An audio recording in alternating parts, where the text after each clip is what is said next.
Hi verse, మీరు నా వీడియోస్ని youtube.com/officetime అని టైప్ చేసి సబ్స్క్రైబ్ బటన్ క్లిక్ చేయడం ద్వారా మీరు నా లేటెస్ట్ అప్డేట్స్ మెయిల్లో పొందొచ్చు. అంతేకాకుండా timecompress.in అనే వెబ్సైట్ ద్వారా కూడా మీరు నా వీడియోస్ని చూడొచ్చు. లాస్ట్ లెసన్లో మనం పేజ్ సెటప్ వర్క్ నేర్చుకున్నాం కదా. ఇప్పుడు చూడండి, ఇక్కడ స్కేల్ టు ఫిట్ అనే ఒక ఆప్షన్ ఉంటుంది. దీన్ని యూస్ చేసి ఫర్ ఎగ్జాంపుల్ చూడండి, నేను ఇక్కడ ఒక డమ్మీ డాటా తెచ్చుకున్నాను. ఈ డాటా తెచ్చుకున్న తర్వాత ఈ టెక్స్ట్ అంతా నాకు ఎన్ని పేజ్లో ప్రింట్ కావాలి అనేది మనం ఇక్కడ నుంచి సెట్ చేసుకోవచ్చు అన్నట్టు. ఇక్కడ ఈ పేజ్ లేఅవుట్లోకి వెళ్ళిన తర్వాత ఇక్కడికి వెళ్ళేసి మీరు 1 పేజ్ పెట్టుకున్నారనుకోండి, ఒక పేజ్లో వస్తుంది అన్నట్టు. 2 పేజ్ పెట్టుకుంటే టెక్స్ట్ అంతా 2 పేజ్లలో ప్రింట్ అవుతుంది. 3 పేజెస్ అంటే 3 పేజ్లలో ఇట్లా మనం సెట్ చేసేసుకోవచ్చు. జనరల్గా అయితే ఇది ఏంటంటే ఆటోమేటిక్గా ఉంటుంది. అలాగే హైట్ పరంగా కూడా మీకు ఎన్ని పేజ్లలో రావాలి అనేది సెట్ చేసుకోవచ్చు. అయితే దీనికంటే బెస్ట్ ఆప్షన్ ఏంటంటే ఇక్కడ స్కేల్ అని చూసారా, ఇది ఓకే. నేను మీకు ఇంతకుముందు లెసన్స్లో చెప్పాను ఏంటంటే, ఈ లైన్స్ ఉన్నాయి చూసారా, ఈ మార్జిన్స్ కింద ఉన్నాయన్నీ ప్రింటింగ్లో రావు. ప్రింటింగ్లో రావాలి అంటే ఈ మార్జిన్స్ని సెట్ చేసుకోవాలని చెప్పాను. ఓకే, ఇప్పుడు మీరు మార్జిన్స్ సెట్ చేసుకున్నా కూడా ఈ నేమ్స్ అనేవి ప్రింటింగ్లో రావట్లేదు అనుకోండి, అలాంటప్పుడు మనం ఈ స్కేల్ ఆప్షన్ యూస్ చేయొచ్చు. ఇది యూస్ చేస్తే ఏమవుతుందంటే, ఇప్పుడు నేను ఫైల్లోకి వెళ్ళేసి ఇక్కడ ప్రింటింగ్ క్లిక్ చేశాను. ప్రింటింగ్ క్లిక్ చేస్తే ఇదంటే ఏంటంటే 2 పేజ్లలో వస్తుంది చూడండి ఇక్కడ. ఓకే, ఇప్పుడు ఇదంతా ఏంటంటే 100% ఉంది, అంటే ఒక పేజ్లో 100% ప్రింట్ అవుతుంది అన్నట్టు. అలా కాకుండా నేను ఇక్కడ ఒక 10% ఇచ్చాను అనుకోండి. 10% ఇచ్చేసి నేను ఫైల్లోకి వెళ్ళేసి ప్రింట్ క్లిక్ చేశాను అనుకోండి, అప్పుడు చూడండి నాకు ఇక్కడ ప్రివ్యూలో ఒకటే పేజ్ చూపిస్తుంది. ప్లస్ ఏంటంటే అది ఒక పేజ్లో 10% అంతనే వస్తుంది అన్నట్టు. ఓకేనా, ఒక పేజ్లో 10% చేస్తే ఎంత వస్తుంది, అంత వస్తుంది అన్నట్టు. అలా కాకుండా నాకు 50% అంత కావాలనుకోండి, ఇక్కడ తీసుకెళ్ళి నేను 50% అని పెట్టేసుకొని ఎంటర్ ప్రెస్ చేశాను అనుకోండి, అప్పుడు నాకు ఏంటంటే ఇది 50% వస్తుంది. మీకు ఇక్కడ బాగానే చూపిస్తుంది. ప్రింట్ చేసేటప్పుడు సగమై వస్తుంది అన్నట్టు. సగం అంటే సైజ్ తగ్గిపోద్ది అన్నట్టు, సగం. ఓకే, చూడండి ఇప్పుడు నేను అదే ఇక్కడ 80% పెట్టాను అనుకోండి, 90% పెట్టాను అనుకోండి. అలాంటప్పుడు చూడండి, దీనిలోకి వెళ్ళేసి మీరు ప్రింట్ క్లిక్ చేసినప్పుడు మీకు ఏంటంటే 90% వస్తుంది. ఒక పేజ్లో 90% ఎంత ఉంటుందో అంత వస్తుంది. చూడండి, మీరు ఇక్కడ సెకండ్ పేజ్లోకి వెళ్ళినట్టయితే ఇంకా కూడా మీకు కొన్ని నేమ్స్ మిగిలిపోయి ఉన్నాయి కదా. అయితే నేను ఇక్కడ 90 తీసేసి 85 పెట్టాను అనుకోండి, అప్పుడు నాకు ఏంటంటే ఒక పేజ్లో 85% అంత వస్తుంది అన్నట్టు. 85% ఇచ్చేసాను. ఇచ్చేసి ఇందులోకి వెళ్ళేసి ప్రింట్ క్లిక్ చేశాను అనుకోండి, అప్పుడు చూడండి నాకు ఇదంతా ఒకటే పేజ్లో ఇంకా 2 నేమ్స్ మిగిలిపోయినాయి కదా. 85 తీసేసి 83 పెట్టుకుందాం. ఇలా మనం సైజ్ తక్కువ వేసుకోవచ్చు అన్నట్టు. ఓకేనా, అంతటిది ఒకటేసారి సైజ్ తక్కువ వేయచ్చు.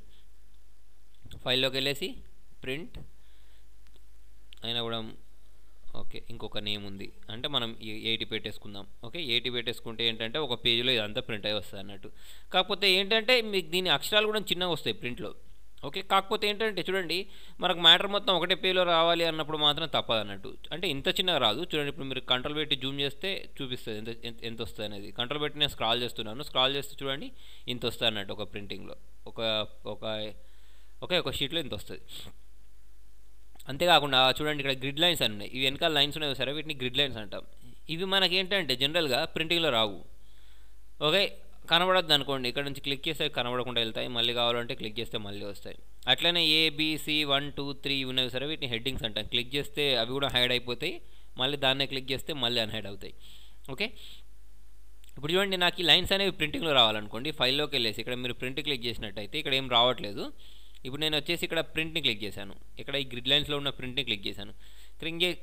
క్లిక్ చేసుకున్న తర్వాత ఫైల్లోకి వెళ్ళేసి ప్రింట్ని క్లిక్ చేసినట్టయితే చూడండి, నాకు ఇప్పుడు ఇక్కడ ఈ లైన్స్ అనేవి వచ్చేస్తున్నాయి. ఓకే, ఇలా మనం లైన్స్ తెచ్చుకోవచ్చు. తర్వాత పైన ABC 1 2 3 హెడ్డింగ్స్ ఉన్నాయి చూసారా, ఇవి కూడా నాకు ప్రింటింగ్లో రావాలనుకోండి. అలాంటప్పుడు ఇక్కడనే క్లిక్ చేసి ఇప్పుడు మీరు ఫైల్లోకి వెళ్ళేసి ఇక్కడ ప్రింట్ని క్లిక్ చేసినట్టయితే చూడండి, నాకు వెనక లైన్స్ కూడా వస్తున్నాయి, ప్లస్ ఈ హెడ్డింగ్స్ కూడా వస్తున్నాయి అన్నట్టు. ఓకే, వద్దు అంటే దీన్నే క్లిక్ చేస్తే రావు మళ్ళీ. ఓకే, తర్వాత వచ్చేసి చూడండి, ఇక్కడ మనకు అరేంజ్ ఉంది. ఈ అరేంజ్లో బ్రింగ్ ఫార్వర్డ్, సెండ్ బ్యాక్వర్డ్ ఇవన్నీ రావాలి అంటే మీరు ఒక 2 షేప్స్ తెచ్చుకోండి. ఒక దానిపైన ఒకటి పెట్టుకోండి, మీకు అది అర్థమైపోతుంది. షేప్స్లోకి వెళ్ళాను నేను. ఇక్కడ ఒక షేప్ ఇన్సర్ట్ చేసేసుకున్నాను. ఇంకొక షేప్ ఇన్సర్ట్ చేద్దాం. ఇది వేసుకున్న తర్వాత ఇప్పుడు నేను దీన్ని బ్యాక్ పంపించాలనుకున్నాను. అలాంటప్పుడు చూడండి, దీనిలోకి వెళ్ళేసి సెండ్ బ్యాక్వర్డ్ అంటే బ్యాక్కి వెళ్ళిపోయింది. బ్రింగ్ ఫార్వర్డ్ అంటే ముందరికి వచ్చేసింది. ఇలా తెచ్చుకోవచ్చు. తర్వాత సెలెక్షన్ ప్యాన్ క్లిక్ చేస్తే పక్కకు ఒక ప్యాన్ వస్తుంది. ఇదేంటంటే లేయర్స్ ఉంటాయి మనకి ఇక్కడ. ఇప్పుడు ఈ హైట్ క్లిక్ చేస్తే ఇవి కనిపించకుండా పోతాయి. మళ్ళీ కావాలనుకున్నప్పుడు మళ్ళీ దీన్నే క్లిక్ చేస్తే మళ్ళీ తెచ్చుకోవచ్చు అన్నట్టు. అంటే మన ఇష్టం వచ్చినప్పుడు కనిపించేటట్టు చేయొచ్చు, లేదా హైడ్ చేసుకోవచ్చు అన్నట్టు. ఓకే, తర్వాత ఇక్కడ అలైన్ ఉంది చూడండి. ఇది ఎందుకు అంటే ఇప్పుడు నేను షిఫ్ట్ ప్రెస్ చేసి క్లిక్ చేస్తే చూడండి, ఈ రెండింటికి ఒక సెంటర్ పాయింట్ ఉంటుంది. ఓకే, ఇప్పుడు చూడండి, ఇక్కడ సెలెక్ట్ చేసుకున్న తర్వాత నేను ఇలాకి వెళ్ళేసిన తర్వాత లెఫ్ట్ అన్నాను అనుకోండి, లెఫ్ట్లోకి జరుగుతుంది. అదే నేను దీన్ని రైట్ ప్రెస్ చేశాను అనుకోండి, రైట్లోకి జరుగుతుంది. ఓకే. ఇప్పుడు చూడండి అంటే ఎక్కడ సెంటర్ దీనికి ప్రతిదానికి ఒక సెంటర్ ఉంటాయని చెప్పాను కదా! ఇప్పుడు చూడండి మనం షిఫ్ట్ ప్రెస్ చేసి క్లిక్ చేసినప్పుడు చూడండి ఈ సెంటర్‌కి ఇది రైట్‌కి వచ్చేసిందంటే ఇది సెంటర్ అన్నట్టు. దీనికి ఇది రైట్ వచ్చేసింది పైది. ఓకే. ఇప్పుడు లెఫ్ట్ అంటే ఇటు వస్తది. ఓకే. ఇది సెంటర్ అన్నట్టు. అలాగే మిడిల్ అన్నారనుకోండి ఇది మిడిల్ పాయింట్.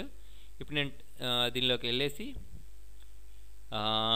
బాటమ్ క్లిక్ చేశాను. అంటే ఆ మిడిల్ పాయింట్ ఎక్కడ ఉందో దానికి బాటంకి వస్తుంది అన్నట్టు. చూడండి ఇది బాటంకి వచ్చేసింది. టాప్ అంటే ఈ మిడిల్ పాయింట్ నుంచి టాప్కి వస్తుంది. దీనిలోకి వెళ్ళేసి నేను టాప్ని క్లిక్ చేస్తాను. చూడండి దీని నుంచి టాప్కి వెళ్ళింది. ఓకేనా. సెంటర్ అంటే మిడిల్ అంటే కరెక్ట్ ఇవి రెండు ఈక్వల్గా ఉంటాయి అన్నట్టు. ఇప్పుడు నేను దీన్ని క్లిక్ చేసి ఇక్కడ మిడిల్ క్లిక్ చేశాను అనుకోండి రెండు సేమ్ పాయింట్లు ఉంటాయి ఇవి రెండు. ఓకే. తర్వాత ఇప్పుడు నేను దీన్ని మూవ్ చేస్తున్నాను. ఇది ఒకటి మూవ్ అవుతుంది, ఇది ఒకటి మూవ్ అవుతుంది. అలా కాకుండా రెండింటిని గ్రూప్ చేయాలనుకోండి షిఫ్ట్ ప్రెస్ చేసి రెండింటిని క్లిక్ చేయండి. క్లిక్ చేసి దీనిలోకి వెళ్ళేసి గ్రూప్ అన్నారనుకోండి రెండు గ్రూప్ అవుతాయి. అంటే చిన్నగా వస్తే రెండు చిన్నగా అవుతాయి. ఓకే. మళ్ళీ అన్గ్రూప్ అంటే విడిపోతాయి. ఓకే. ఇలా మనం డివైడ్ చేసుకోవచ్చు.